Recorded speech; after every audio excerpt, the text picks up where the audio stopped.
The next thing I need to do is get rid of this bit of plywood because it's really in my way. I haven't got a lot of room and I brought this big sheet of plywood to finish off my bulkhead. Hello, my name's Mel, welcome to my world, and for those of you that are new to my channel, I'm currently turning this Mercedes Sprinter into an off-grid, go anywhere, sleep anywhere, kind of stealthy campervan. And today I'm going to decide the final layout of this van, and to do that I've started building some mock furniture. And this strange looking frame, rather unsturdy, is actually going to be my kitchen unit. Well, I think it's going to be anyway. It's kind of a, you get the picture. It's just a bit of a make it and see what it looks like kind of job. But it is really unsturdy and it really is kind of quite wobbly. So what I'm going to do, thanks to the weather, I'm going to bring it all inside into my tiny little garage, attach some panels to it, make it a bit more rigid, and then put it in place, see what it looks like, see how much room I've got, just before I make the final decision to actually fit it. Coming up next.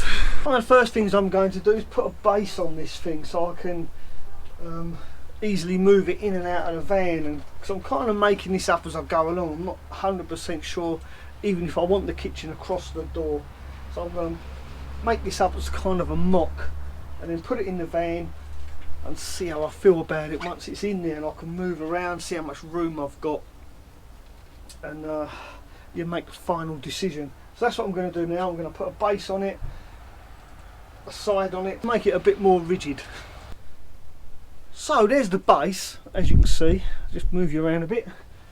Now for the base I've used 9mm ply, and the reason I've used such thick ply is because it's going to go over my step, so it needs to be supported, and to do that I've simply used 9mm ply as a base, and it's made it a darn sight look more rigid now. It's made such a big difference. It's actually yeah, it's quite sturdy now, so I'm really pleased with that. And like I say, most of this, especially this part here, is going to be over my step, so it's going to have that, it's not going to be completely flat on the floor. And also by doing this, making it as a standalone unit, whereas normally I would just bolt everything to the van, because it's a standalone unit, I'm actually thinking maybe that's not a bad thing, because that means I'll be able to remove it if need be. So that's what I'm going to try and achieve. I'm going to try and make it so I can actually take this out by undoing a few screws, so that if I need to remove the kitchen unit as a whole, I can. That's the plan anyway. But let's put it in place and I can show you how it's going to fit in the van. Fingers crossed. So this is what it looks like in the van. It fits quite well, I'm really pleased. And as you can see, that's all the door step down there, which is why I wanted that base. So now that sits in there like that, kinda. It's still a bit unsturdy, but I'm sure if I put a side on it as well there, and a solid piece at the back, that'll make it really rigid, hopefully. So that's what I'm going to do next. I'm going to put a bit on the side, I think. Yeah, right, let's put a bit on the side and then we'll see what it looks like. So now I've added this side to it, it's made a massive difference. It's really quite rigid now. So I'm going to just put a screw in there. I'm just going to attach it to the van using this little L bracket. Like that. Just that one screw. There you go. Now I reckon a screw through there into the framework of the van itself. Before I fix it in place permanently, I'll put a work surface on top as well, and a sink and stuff to see what it looks like, and I can get a feel for space. Like I said earlier, the layout of this van, I'm not 100% sure. But one thing I'm sure about is the bed is going to go across here. My bed will go across here. Hopefully my kitchen here, and this side I'm going to have a big bench, like a seating area, and then my log burner next to that. So yeah, I should have plenty of room here to walk in and out of the door, although this does take up Yeah, probably a little bit over half the door, but how much room do you need to step in and out of your van? This is the floor. Oops, done it again. So yeah, this takes up about half, or just over half, of the sliding door. And as you can see, plenty of room. See, there's still plenty of room to get in and out. Yeah, plenty of room to get in and out of the van. You don't need this great big door to get in and out of the van. And don't forget, by the time I put a nice big window in there as well, I think that'll be alright. I think I'm going to be happy with that there. Yeah. Yeah, I think that's a keeper. I'm going to keep that there. Well, for now. I'll keep it there for now. See how I get on. It might move. Because the other option I was thinking of was putting a little kitchen area behind the seat like I had in my old Volkswagen. In my old Volkswagen I just had a small kitchen area behind the passenger seat, then all this would be open. But yeah, at the moment I'm liking that. I'm really liking, and I'll have, there's plenty of room walking up and down here because my seat is going to come up here. I think the decision is made. I'm going to keep that there. Right, so now I'm going to put a work surface on there and fit a sink and see what it looks like. That's worked out quite well. Now someone did suggest that I have the sink this end and the cooker this end, but this is my train of thought. If I have the cooker here and my bed is here, there's a chance I might set light to my bed, or even worse, get food on it. So I thought I'm probably better off having the sink this end and then my gas hob here. I'm not going to go for anything flash. I wanted to get an oven, like a gas oven, but because I've spent so much money on a wood burner, that thing's cost me quite a bit of money. I'm not quite sure yet because I haven't paid the import tax. I've still got to pay VAT and all that stuff on it, so the price of that's going to go up even more yet. It's in customs now, waiting to be released. I'm waiting for paperwork to come through. But anyway, because I've spent so much money on the wood burner, it's kind of left me a bit short for the cooker. But given the choice of the two, I think if I had a choice between a cooker, like an oven, or a wood burner, definitely wood burner, because I've never had one before. Right, we've all got cookers, right? We've all got ovens, so we all know how they work. But I've never had a wood burner, and I really do want one. Just the thought of sitting there next to a wood burner, poking bits of wood in it, playing with fire, it just really appeals to me. Something a bit primitive, I suppose. But anyway, that's my work surface, and this was just a slab of wood, like a slab of pine from Wix's. Oh, there it is. Yeah, they call it timber board. There you go. And it was like 17 quid. So yeah, 400 by 1150 by 18 mil. So anyone interested? That's where I got my work surface from. Right, so I've got my sink fitted. Oh, and this sink, by the way, is just a bowl. It's just a dog's bowl with a drain plug put in it, as you can see. I'll leave a link in the description to where I got this.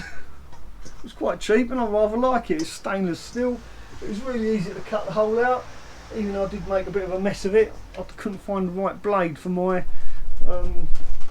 saw, so I used a metal blade, and it kind of went a bit horrible.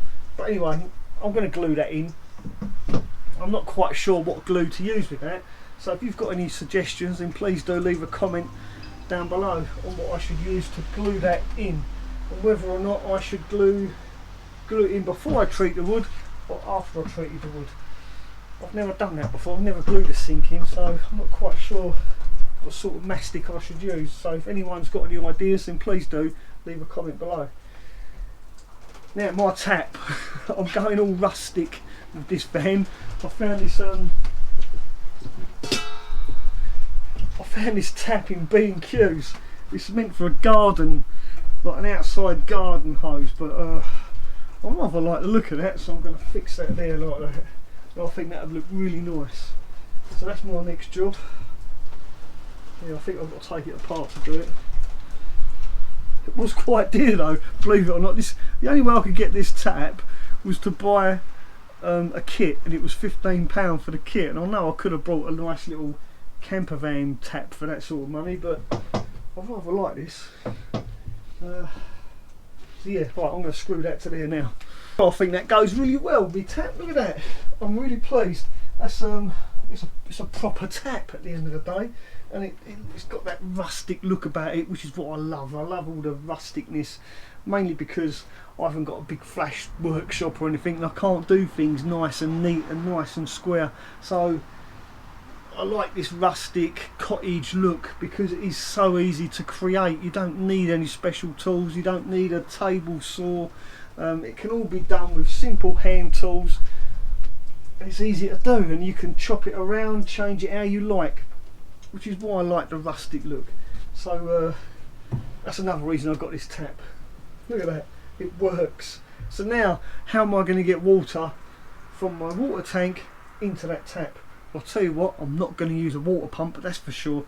So how am I going to get water to come out of my tap without using a water pump? Well, I'm going to use a really simple principle, and I've seen loads of people use this principle on their roofs when they're building solar showers, and it's the same principle as how a fire extinguisher works. And this is what gave me the idea, because I've got these refillable fire extinguishers. You just fill these up with water. You then add a little bit of compressed air using this little valve here, which is the same valve that's on a tyre on your car, and hey presto, you've got pressurised water. So I thought to myself, well, why not get one of these fire extinguishers, modify the end, put a one-way valve on it, so I can then connect it to my water tap. I've not plumbed in the waste to this sink yet, I've just got a bucket under there. So now it's all connected up. I need to clamp this somehow, I need to clamp the handle down, or I probably won't use the fire extinguisher, I'm just using this to demonstrate how it's going to work. So now this is under pressure, like this, simply hold that down, and hey presto, look at that, absolutely brilliant. And there's no water pump, no pumps whatsoever. So now I have running water with no water pump. Fantastic, absolutely brilliant. So that's the principle I'm going to use. I'm going to get probably a bigger water tank, a plastic tank, make sure it's sealed like I say, and then simply add compressed air to it using a 12-volt tyre pump. Yeah, I'm really pleased. I think that's a brilliant idea, and you haven't got the noise of a water pump going every time you turn the tap on. You're simply going to have running water, which is what we want. Come on, go on in. There you go. So there you have it. This is my layout. This is how my van's going to be laid out. I'm going to have my kitchen here. Not quite sure about the work surface just yet. I might change that because I do like to use laminate flooring for a work surface, and yeah, I'm not too pleased with that. I'm a bit undecided, but I'm going to leave this all open, so by leaving it open I can rearrange things and make up my mind where everything's going to go. But the next thing I need to do is get rid of this bit of plywood because it's really in my way. I haven't got a lot of room, and I brought this big sheet of plywood to finish off my bulkhead, so that's going to be my next job, is to finish off my bulkhead, get rid of this bit of plywood, and then that way I can concentrate on doing my seating. My seat's going to go here, right next to my log burner, so it'll be nice and cosy in the winter, and then my bed can go right across there. But before I do my bed, I want to finish off all this sort of area first, because I can get in and out of the van quite easily, because the weather really isn't in my favour. So yeah, that's it, that's you up to date. I hope you all have a good weekend, and if you like this video, you found it mildly entertaining, then please do consider subscribing to my channel. And by subscribing to my channel, you'll help me feed a cat, and I've got two, and this one is hungry. Thanks for watching, and ta-ra for now. Say goodbye, cat.